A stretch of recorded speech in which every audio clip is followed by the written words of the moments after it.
today I thought that because the name of my Substack is Pass the Fish Sauce, that it would be quite appropriate for me to start out talking about fish sauce. And if you have any questions, like I said, just drop it into the live chat and I will get to it as I can. And maybe you'll even stump me, because I have to tell you that, even though I have grown up eating fish sauce and using fish sauce, I still have so much to learn about it. And as you know, it is a super popular ingredient in Southeast Asian cooking. And I'm Vietnamese, and so we know it as nước mắm, but it's also used in Thai cooking, in Filipino cooking. You'll see it in Malaysian cooking, as well as Singaporean. And it also had its start in China. And before soy sauce was super popular, fish sauce, something in the guise of fish sauce was really popular. Why? Because people had a lot of seafood that they were harvesting, and so they needed a way to preserve it. And fish sauce is loaded with like vitamin B, and it's also got like glutamic acids. That's why it's like a great flavor booster, right? That's why like when we have fish sauce in foods, we're like, it's really good, because the glutamic acids, the glutamates are what essentially that we love so much in, say, MSG.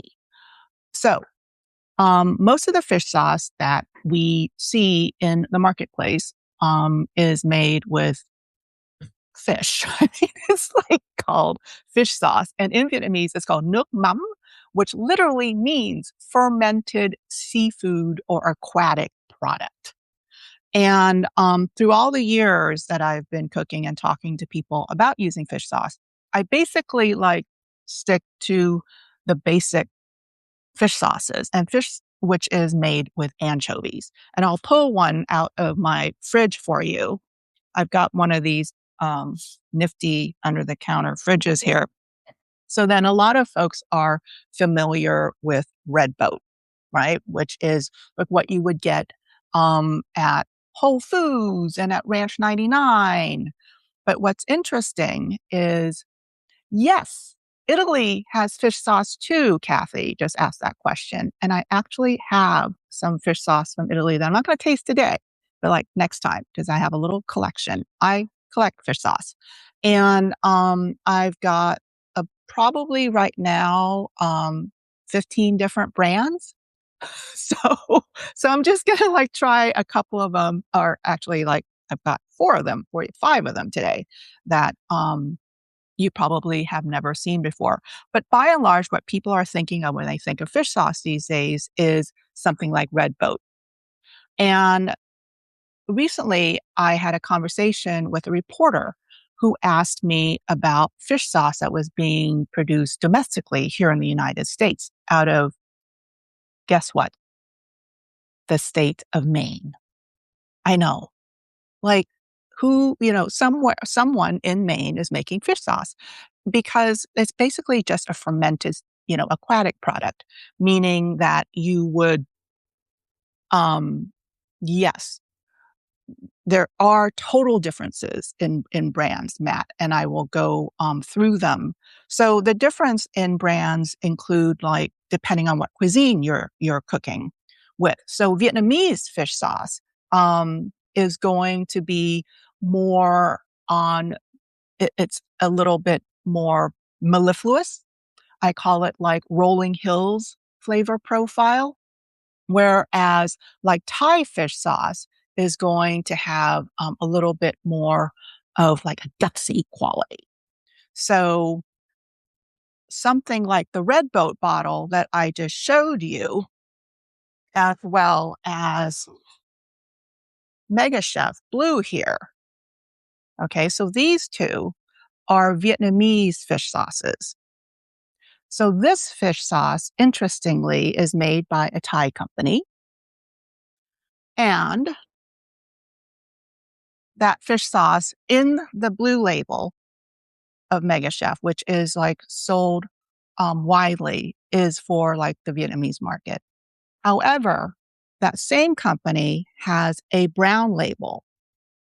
And so this one, which is a little bit harder to find, it's got a little bit more like punch to it because it is really geared for cooking Thai food. You can totally use this for Vietnamese food as well, but it's not as mellifluous. So when I describe the difference between Thai and Vietnamese fish sauce, it really is reflective of Thai and Vietnamese cooking differences. Like Thai food has a lot of peaks and valleys, and it's got a lot of gutsiness and earthiness, and a lot of punch to it, like the highs of the heat and the sweet. Whereas Vietnamese food is there are a lot of hills and valleys, rolling hills and valleys. So Susan just asked a question about Three Crabs fish sauce and the difference between a cooking fish sauce and a dressing fish sauce. So old school cooks like my mother will use a cooking fish sauce, like a less expensive fish sauce, one that has that isn't as like intense of quality. She'll use that in her cooking. And then for dipping sauces, she'll reach for something like Three Crabs, or maybe this here, or Red Boat or Sunfish sauce. So that's because my mother, old school as she is very price conscious, and she's going to reach for the cheaper fish sauce as her cooking fish sauce.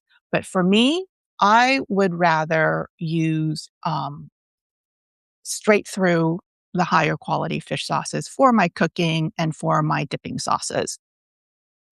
And so, and one question that Susan asked is whether or not Three Crabs is considered mild and more for using cold. Three Crabs is not that mild.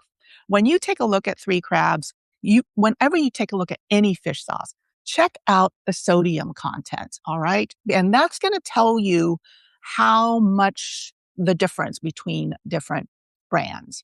So a Thai style fish sauce may have more saltiness than, say, a Vietnamese fish sauce. The other thing about something like Three Crabs is there's sugar in there. So the sugar is really tempering some of those edges of the fish sauce's kind of peaks. So, when you're cooking, you're always adding a little bit of sugar to Asian dishes. That's just kind of rounding out the flavors, kind of like sandpaper, right? And so Three Crabs, I wouldn't consider a mild fish sauce. I think it's a little tricky because it has also hydrolyzed wheat extract in there. So that's going to like make it seem a little bit softer, but it's actually got plenty of glutamic punch because the hydrolyzed wheat extract is just extra glutamic qualities. So I'm going to say this. Fish sauces in Southeast Asia, if you go in country to Vietnam, to Thailand, a lot of times you're going to see MSG in fish sauce because they're just trying to punch it up a little bit more. So in lieu of actual MSG, people may put in hydrolyzed wheat extract. So that's what you're seeing in there, Susan. And Alice, is there such a thing as low sodium fish sauce? Not really, because, well, there may be, but you just want to check the sodium count. So a lot of fish sauce is going to have around 1,500 milligrams of sodium per tablespoon. I know that sounds like a lot, but like a quarter teaspoon of fine sea salt has around 550 milligrams of sodium. So, like do the math. And so fish sauce isn't as salty. It seems very salty. But if you're on a low sodium diet, you can just back off of the amount that you use and maybe season it with a little bit of salt. I always combine fish sauce and salt in like marinades and seasonings. And even in like pho, there's salt and there's fish sauce because too much fish sauce makes things honestly a little too fishy. And Karen said in Thai cooking school, yes, tipparos is a decent brand, but Karen, I'm going to pull something from my big fridge for you. Hold on.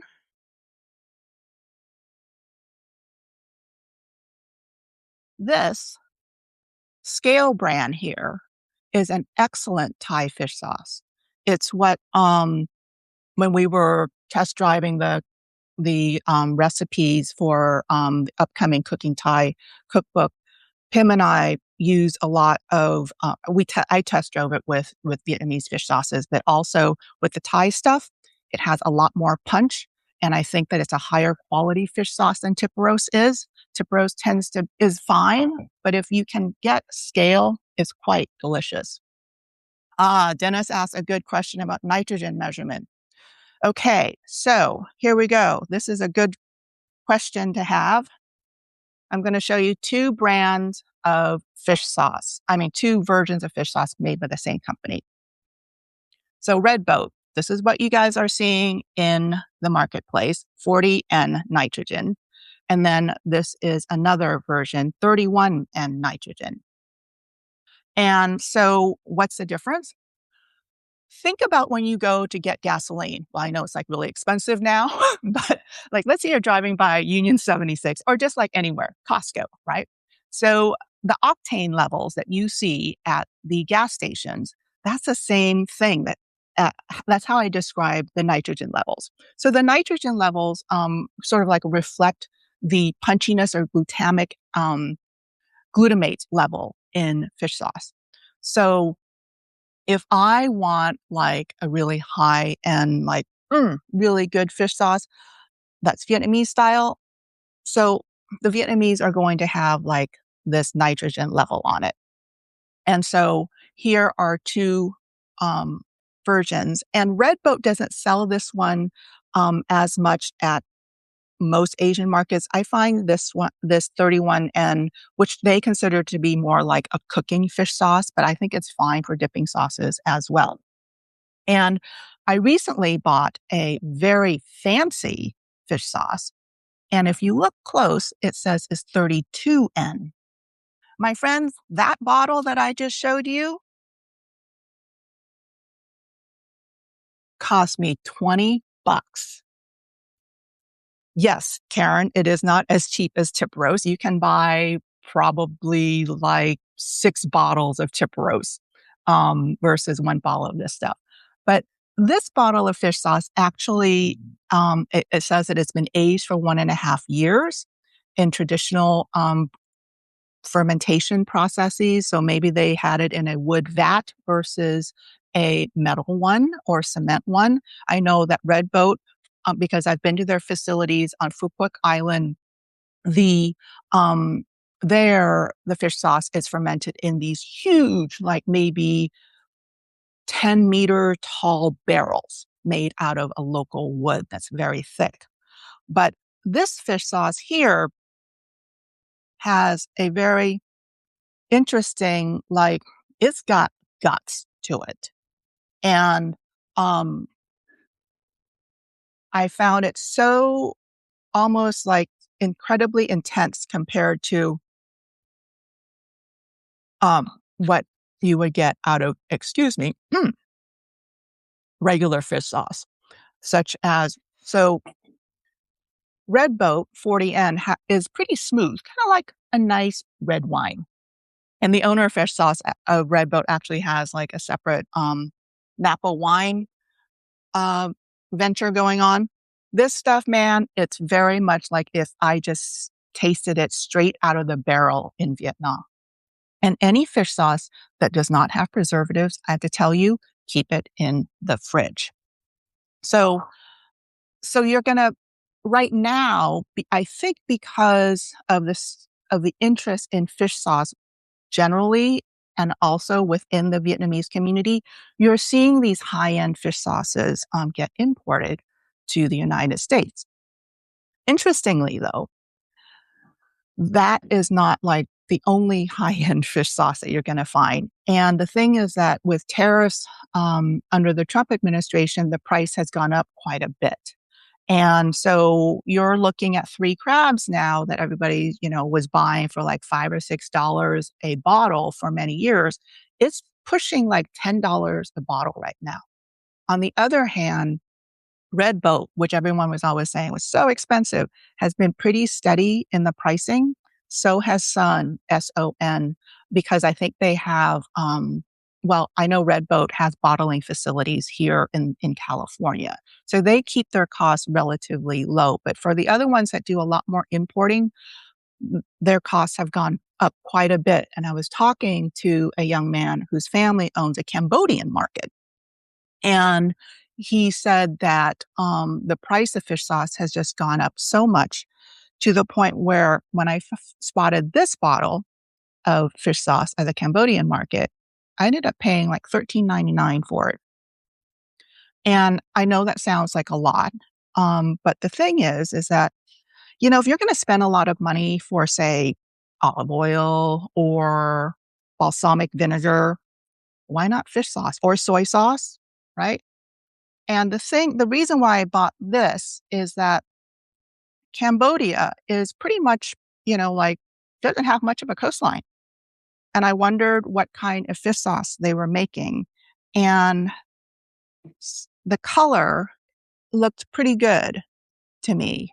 And it said that it was keto friendly, which means there's no sugar in it. And it was just simply fish and salt. And that is essentially what fish sauce contains. So if there's anything else to it, what they're doing is they're blending flavors to get a particular flavor that the fish sauce producer wants. Whether or not that's your flavor, that's up to you. So this one, the reason why I bought it is because it's actually made with fish that is freshwater fish. I've never tasted this before. So this is my first time out. Just going to taste it off a spoon and let's see. So that Vietnamese one was pretty strong and punchy. This guy, the color is a little bit lighter and you can't really see it that much, but it's kind of more of a golden color than an amber color. Ooh, it's got like a real like earthy quality, much more than like a light briny quality of fish sauce that is made with, say, anchovies from the sea. Wow. Let me have a sip of water because that was really intense. But if you've had like certain Cambodian foods or Laotian food, you know that flavor profile of like really gutsy, earthy, mountainous food and like their somtam, papaya salads and whatnot. It needs that. And it's going to go with that in their dishes. So whether or not it works for your cooking depends on what you're preparing a lot of. Okay. I happen to have 15 brands, whatever bottles of fish sauce at home. And I try them all because I'm very curious about it. And from my standpoint, if you only have like one kind of fish sauce, and yes, Marin, I do need a bowl of rice right now, but water will do. But what you want to use is something that just tastes good and works for you. And then you can just dial up and use that to pull the levers when you're cooking in your recipes. And so if you were to taste like this guy here versus the regular Red Boat, you're going to find this one has a little bit more of like a saltiness. So the 40s end's going to sing a little bit higher note, a little bit more clear. And then the 31's going to hit more bass notes down here. So it's really kind of, what you're used to and what you're looking for. I imagine that if you cook with a lot of anchovies, the quality of your anchovies in your Italian cooking, Mediterranean cooking would also reflect, different flavor notes that you would find in fish sauce as well. And then the other 2 fish sauces that I have today that are really kind of unusual outliers come from Norway. I know, Norway. They have a lot of fish there, right? So, um, totally kind of out in left field, but this one is made with herring and capelline fish. I've had herring. I'm not sure what capelline is. I will look it up. And then this is made out of salmon. And I see that Flavor of Italy join our conversation. And at some point, I have like 2 or 3 kinds of Italian, like garum and colatura, that I am going to taste in the future because I'm very new to those. But today, for the European folks or folks who are like really exploring like what's going on in Europe, this is new to me. Salmon and herring and capelin fish sauce. I found these, guess what, at a Vietnamese market. And I don't know what they were doing there, but there they were. And smells, like fish sauce. Oh, let's open this dude here, the salmon one. So what I'm showing you here is that you can have fish sauce produced out of any kind of aquatic animal. So what we see mostly is fish. And the thing is, like, going back to three crabs, why is it called three crabs? Because in the past, people did make a lot of fish sauce from crabs. And why is squid label called squid? Because some people use squid to make fish sauce. So it's totally, whatever you've got, and you got a lot of it, and you got to preserve it. You layer it with salt and then let the stuff just go through what's called an autolytic process, which means the seafood is kind of digesting itself, and it reduces to a liquid form, which then you can decant as a condiment and keep around for a long time. Okay, so I'm gonna try the herring and capelin one. Let's see what that's like. I mean, I've only had like pickled herring. It's kind of pleasant. It's kind of mild and not too like, I'm gonna like hit you. But you know what? I would cook with that. I could see using this, and it's got a certain roundness.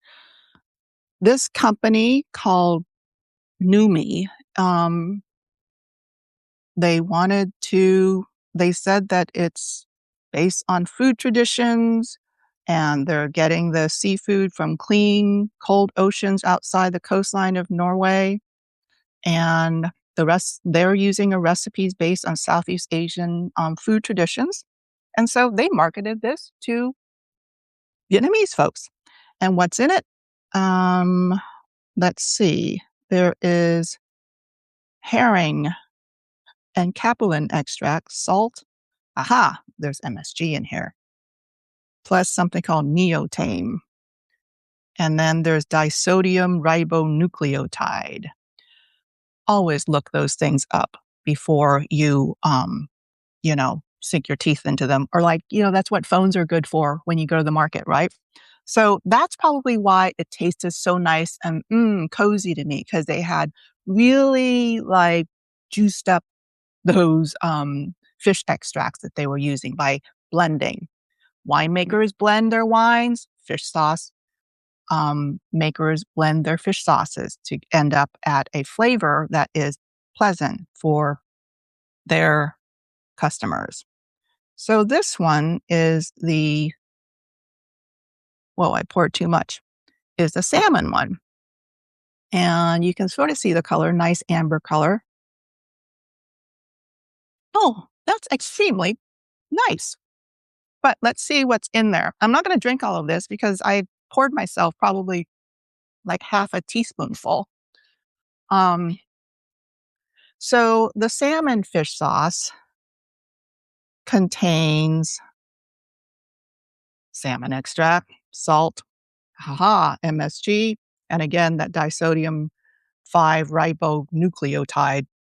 I'm sure that's kind of a preservative or flavor enhancer. But both of these from Norway contain MSG in it. And it is completely permissible. And years ago, I actually spoke to a woman in Kentucky who was like trying to make fish sauce with carp. So people are trying different things. And up in Maine, there are folks who are using small crabs for fish sauce as well as eel. So because they have a huge amount of it. So there's all of this interesting fish sauce production going on. And I also know like Sun Fish Sauce, which is a Vietnamese owned company. And they're taking like, I think, anchovies from the Monterey Bay and then sending those fish to Vietnam, having it made into fish sauce and then shipping it back.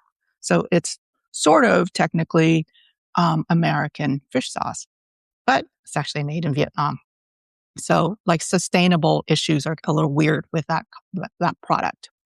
And so when you go out and when you're shopping for fish sauce, go for what you're used to, okay? And if you're a if you're a red boat person, and red boat's like really great for folks who do not just Southeast Asian cooking, but let's say like you're also like adding this a little bit to your red sauce or a Caesar salad. Red boat's really good for that because they kind of really naturally rough rounded out the edges of the condiment so that it will just plug right in to other dishes, whether they're European or, Western or Eastern, and it plays really nicely.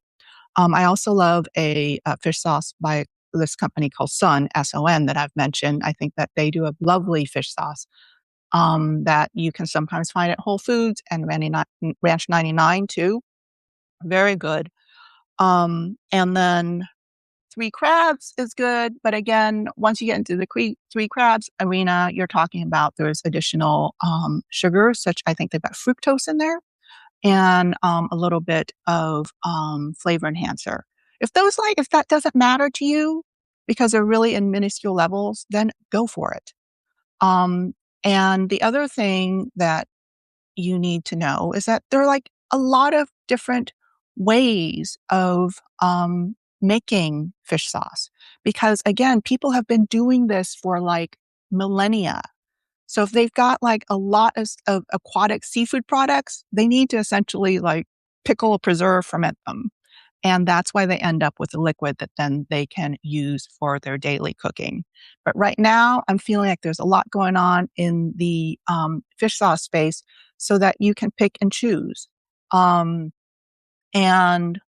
yes, as Kathy mentioned, there is like this issue of sustainability in shipping back and forth. And, and tariffs we're hearing right now about how the war in Iran and the Strait of Hormuz is really impacting people, farmers in remote parts of the world that we don't think of. We're thinking about like gas prices, but farmers in Southeast Asia, for example, are thinking about also gasoline prices, but also fertilizer prices. So transporting goods to shipping, and then the tariff. So all the prices are going up and fluctuating. So you probably can only, you only want to like keep like one fish sauce in your pantry. And I think that wherever you shop, that particular market, like a particular Asian market, you like that market, go with what sells well there because they have curated their inventory for your needs. And you can then, think, all right, well, it's going to, jive with the kind of foods that you prepare and the flavors that you prepare and then play with it. You can always use a little bit less fish sauce. And then, as you learn and make friends with the fish sauce, then you can bump it up and use a little bit more. And yes, Karen mentioned this spaghetti sauce, chili, beef stew. Yes, yes, yes. A little fish sauce. We're not talking about like, dosing it with a ton. So that is going to say, I'm fishy. You just want to use a little bit to just kind of add that umami base note in your foods. So then the rest of the flavors will sing. And I've been here for like half an hour jabbing about fish sauce and you all, oh yes, kimchi. Oh, Marion, I totally forgot about kimchi. Um, and fish sauce is used in kimchi making too, because it's a great little shortcut, to add that, savory quality to the, fermented cabbage. So do I don't want to keep you because it's the middle of your Thursday and I appreciate you attending. If there will be a replay of all of this, of our live session here in Pasta Fish Sauce that's going out tomorrow. So, if you have any other questions, just like, throw them into the chat for me, in the next few minutes and I'll try to answer them for you. And then you're welcome, Jerry. I know there are so many kinds. You do not have to be fanatical like me. I happen to have a lot of space and a relatively large pantry,